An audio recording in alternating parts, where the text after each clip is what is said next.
Hello and welcome back to Trista's Reading Room. Today we are looking at Legacy by Keith Windham, and this was published on February 3rd, 2023. If you had the chance to change the past, would you? John Butler's estranged father claims to have become a Christian a few months before he dies. This claim causes John to examine his own life, haunted as it is by his upbringing and by the neglectful decisions his father made while John was growing up.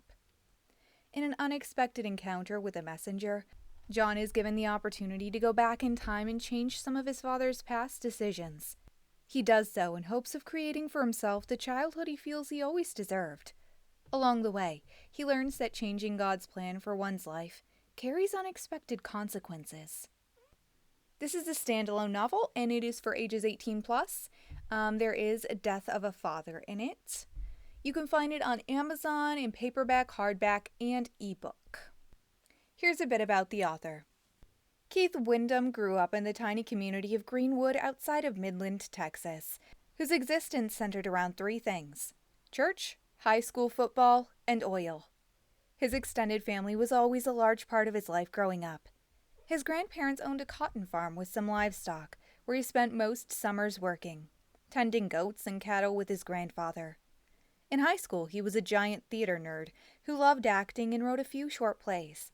When he graduated college, he moved to Albuquerque, New Mexico, where he met his beautiful wife, Colleen. After some years, he went back to school and earned his master's degree in business and currently works in budgeting. In addition, he also runs a website where he shares information about writing that he has learned throughout his experience, located at www.keithwindham.com. This is his debut supernatural novel, and he has plans for a fantasy trilogy that he's currently writing, as well as a standalone thriller. You can find Keith on Facebook and Instagram. Chapter 1, September 7th, 2018, 10:17 p.m. I don't believe you. John Butler punched end call on his smartphone and tossed it onto his nightstand. Typical. His father, Charles, had called 3 other times that day with the same tired story of how, on his deathbed at the age of 72, he'd somehow changed from the neglectful workaholic he'd been all his life into a man who wanted to fix things. How he'd suddenly chosen to give his life to God. Convenient. John clenched his jaw. His father becoming a Christian was no more likely than the lung cancer he'd gotten from decades of smoking vanishing overnight. A fish can't one day decide to grow legs and climb a tree. Nor could John expect someone like his father to change and become better. God's grace is good, but John's understanding of grace gave him insight to see his father as a liar. You should listen to him. Jennifer lay on her side of the bed. She let out a groan and turned on the bedside lamp. Another grunt came from her as she rolled over to face him. This close to the due date, she'd slept on her side for the past several weeks in an attempt to have a comfortable position to rest through the night. The lamp. Usually it meant she was about to pass on some nugget of wisdom.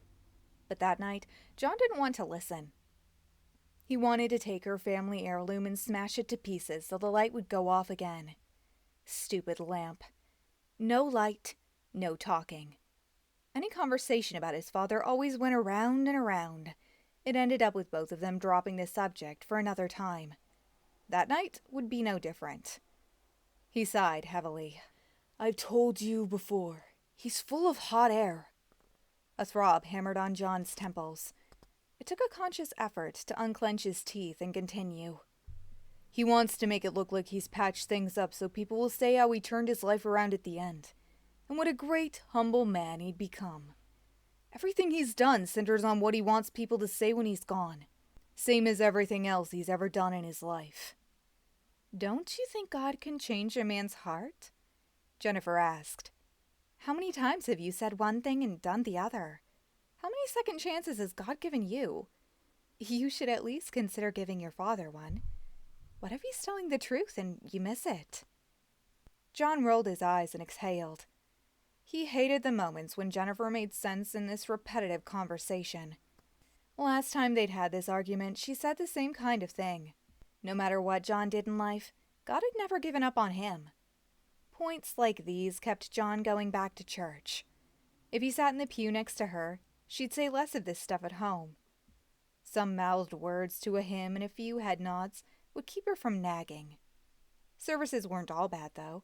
The preacher made funny jokes and they gave free coffee at the early service, which made the whole church experience tolerable. But this ongoing claim from his father differed. This wasn't some feel-good thing on Sundays. His father didn't have the ability to change, and even if he did, by some miracle, it wouldn't erase the lifetime of abandonment, among other issues, that his father had caused. His father had had numerous chances in life to make a better decision. Whatever the choice, Charles would, without fail, pick the wrong path. Every single time. "I don't want to talk about it anymore," John said. He ran his hand through his short blonde hair. They sat in silence for a bit. He sensed Jennifer's eyes boring into him, and he lifted his face to meet hers. Oh, how he wanted to smash that lamp. "I know you don't, but you need to. You have to address this. His doctor gave him 4 months to live. This is his last month." She reached over and squeezed his hand. "Do you want this hatred you have to be the last thing you feel about him? You don't understand. And I don't hate the man. You don't love him. You're clinging to this baggage, refusing to let go. Love doesn't keep an account of wrongs, but you're choosing to hold on to them." Her eyebrows drew together. "You're allowing them to become this monster you keep trying to bury deep down and ignore. Does that sound like love to you? Don't you want the freedom of letting it go?" "He didn't bother to come to our wedding. I can't let this go." John turned away. Every time he tried to deal with things from his childhood, it gave him a headache no medication could numb.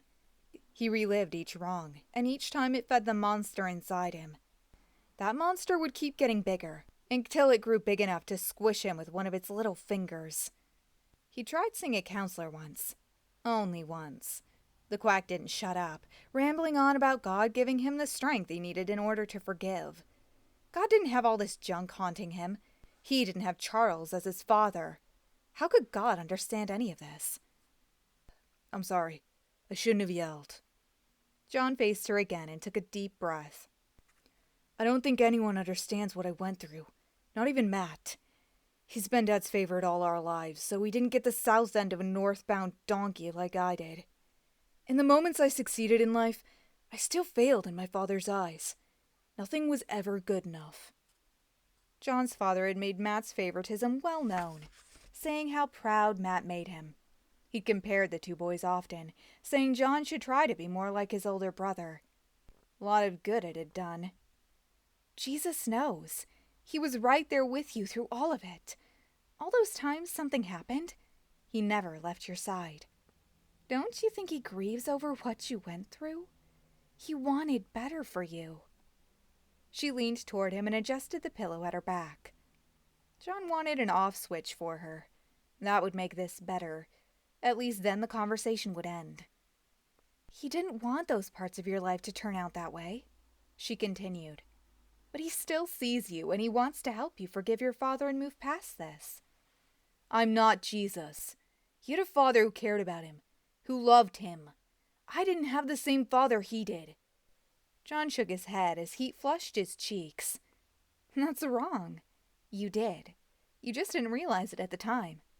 Blindness hits everyone at some point in their lives, but when our eyes open and we can see, letting go of a wrong becomes easy. We understand who we are and recognize we belong to God. We can release anything we carry. So then, what wrongs can harm us?" Maybe she was right. The pastor had yapped about something like that last Sunday, but only a few pieces of his sermon had remained in John's mind past the afternoon.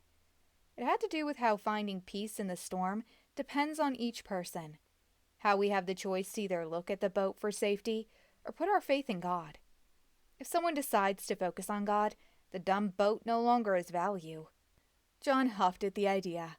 Sometimes the storm is large enough to block the view of an uncaring God. "I guess. Anything to shut her up. Well, let's get some sleep tonight. I'll handle this in my own way someday." Jennifer narrowed her stare. Her dark brown hair and light complexion made those blue eyes stand out. A moment passed before she turned off the lamp. Finally. John reached over and turned off his own light. He lay in the darkness, hoping Jennifer would fall asleep soon. After a few moments, a light snoring came from her side of the bed. John reached to his nightstand and tapped his phone screen. The time read 11:34 p.m. He was too hyped up to sleep. Increased adrenaline before sleeping and caused vivid dreams for him the past few months, so taking a longer time to doze off only served to delay the inevitable. He let out a huge breath, then waited for sleep to take him. September 8th, 2018, 3:37 a.m. The cell phone rang again. After the fourth ring, John knew he had to answer it. Otherwise, his dad would keep calling all night to tell him the same thing again. Relentless old fool. More rings would wake Jennifer up, which would lead to a whole other conversation. At least he'd remember to turn the volume down on the ringer this time. John ground his teeth. It had to stop.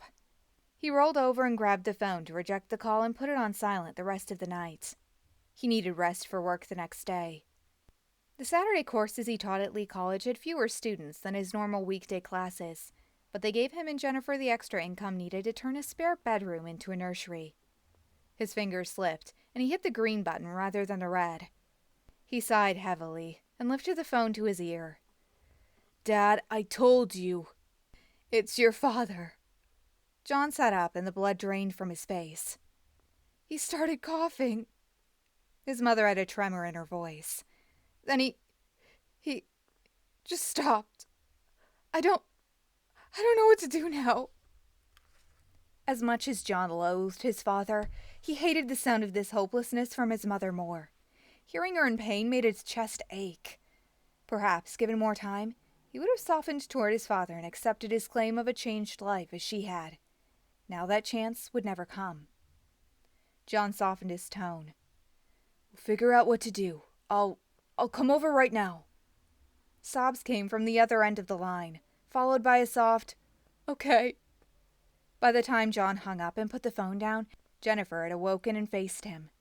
He could just make out her face in the moonlight coming through their bay window in the east wall of the room. "What's wrong?" she asked. "Dad died." John's mind barely found the words. He pressed a fist to his lips and closed his eyes, allowing a moment to pass. I have to go. I'll call you in the morning. Try to go back to sleep." He tossed the covers off, placed both feet on the floor, and turned on his bedside lamp. Jennifer wormed her way to the edge of the bed.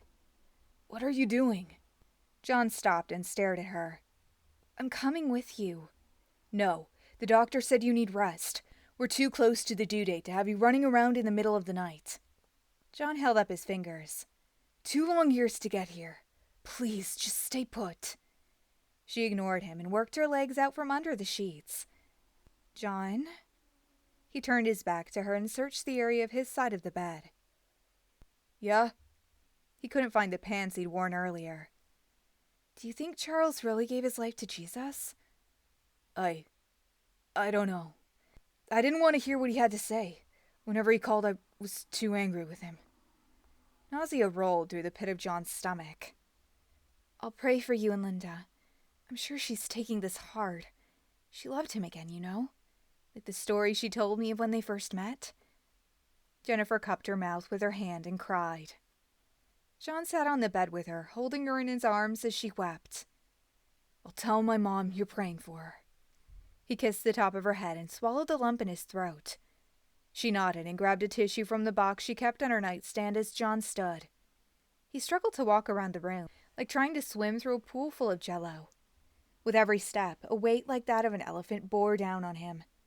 After several minutes, he found the pants, which had fallen off the chair by his nightstand. His skis still in the pocket. Jennifer got out of bed, stretched her back, and waddled toward the dresser. John sighed. "We went over this. You know you can't come. But this is going to add stress you don't need. Stay here and rest." Jennifer stopped pulling clothes out of the drawer. "Fine, but I don't like it." She grunted and lowered herself back onto the bed. John offered a weak smile, then went downstairs, through the kitchen and out into the garage. He slipped into the driver's seat of his Ford F-250, put the key in the ignition, and paused. When the reality of it all hit him, he lowered his head into the steering wheel and wept. Everything he'd held against his father, all his anger and resentment, had become overshadowed by regret. Those negative feelings remained alive somehow inside, but at the moment, all he wanted was one more conversation with his father. The chance to work through everything, and the chance to offer forgiveness, would never happen. John fastened his seatbelt and paused a moment. He tried to grab the dangling keys and missed, and he cursed silently. He slammed both hands into the steering wheel. John reached for the keys again, grabbed them this time, and started the truck. He took a deep breath before backing out and lowering the garage door. 10 seconds later, he was headed toward his mother's house. She lived on the other side of town, which would take all of 15 minutes to cross, maybe less at this time of night. Light from the full moon showed a storm developing around John. Odd. Dry weather always plagued this time of year. The weatherman hadn't said anything about rain on the news. A light sprinkle began peppering his windshield. He continued on, lost to the world. All the bad memories haunted him, like the time he'd wanted to go fishing and instead had gotten some excuse as to why his father couldn't join him. Memories of the camping trip his father had planned for him and his brother as a boys' weekend. John shook his head. Their dad had canceled that one before they'd left the house because the stupid office had called, and he'd had to go into work. John was 6, Matt was 9. Their father had never bothered to reschedule it. One of the worst memories he had of his father, though, had happened in high school. His father had played first string on his school's varsity team his freshman year. He had several school records, some of which remained unbroken. Playing football should have been a great way to connect with his father, so John played as a right guard his sophomore year. In the beginning, his father had come to every game, including those out of town, and even at practice here and there. As the season went on, though, his dad had come less and less, until he eventually quit coming altogether. Junior year, his team made it to the state championship game. It had been a close game all night, and John's team had possession with seconds left on the clock. They ended up losing the game, and in the stands, his mother sat by herself. John needed his father to comfort him and tell him everything would work itself out. John didn't play this stupid game the following year. Thunder cracked across the sky, drawing John's attention back to the road. The rainfall grew more intense, keeping him from seeing more than a block ahead. In all the time he'd lived in Baytown, he didn't remember it raining so heavily, even during the wet seasons. He kicked up the frequency of the wiper blades. A figure appeared in front of him on the street. With no time to think, John slammed on his brakes and swerved.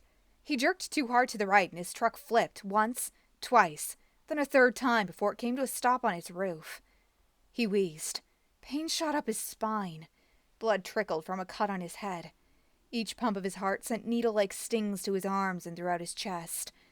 Everything below his waist had gone numb, and spots danced across his vision.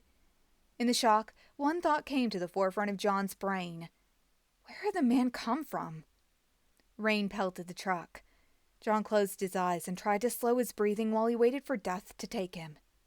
"Looks like you took a nasty tumble, indeed, indeed," a voice said next to his upside-down window. All John could see was a pair of cracked feet and dirty sandals outside his window. "Want me to help you out?"